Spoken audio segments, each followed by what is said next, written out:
எல்லாவற்றையும் விட்டு என்னை பின்பற்றுகிறவன் தான் எனக்கு பாத்திரன். ஒரு தெய்வத்துவத்தை மறுதலிக்கிற, தெய்வத்துவத்தை இல்லை என்று சொல்லுகிற கள்ள உபதேசங்கள் வருகிறது. பணம் இல்லாம எப்படி உலகத்தில் வாழ்றது, பணம் ரொம்ப முக்கியம் தானே அப்படின்னு பேசுகிற, பணத்தை முக்கியப்படுத்துகிற, உறவுகளை முக்கியப்படுத்துகிற. நான் சொல்லுகிறேன், ஒரு காலகட்டத்தில் கிறிஸ்தவத்திற்குள்ளே சொல்லுகிறேனே, இந்த காலத்தில் அந்த மாதிரிலாம் வந்துருச்சு, நடுவில் வந்து சில சூழ்நிலைகளை வந்துருச்சு. ஒரு காலத்தில் கிறிஸ்தவத்தில் உங்களுக்கு ஓய்வுன்றதே கிடையாது. ஆனால் இப்போலாம் வந்துருச்சு. எப்படின்னு தெரியுங்களா? எங்களை மாதிரி பாஸ்டர்ஸ்களுக்கெல்லாம் போதிக்க ஆரம்பிச்சிட்டாங்க. என்னென்ன, ஒவ்வொரு திங்கட்கிழமையும் நீங்கள் உங்கள் குடும்பத்தோடு நேரத்தை செலவு பண்ண வேண்டும். அப்போ மீதி இருக்கிற 6 நாள் தெருவில் உட்காந்துட்டு இருக்கணுமோ? குடும்பத்தோடு செலவு பண்ணுங்கள்.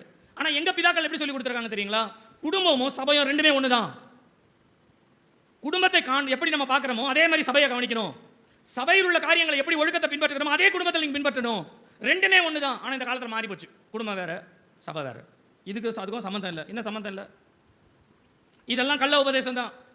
தேவனை விட்டு நம்மை ஒரு நிமிடம் ஆகிலும் ஒரு செகண்ட் ஆகிலும் கொஞ்சம் நம்மளை பிரிக்கிற எந்த காரியமோ தேவனை விட்டு பிரிஞ்சு போகிறது தான்.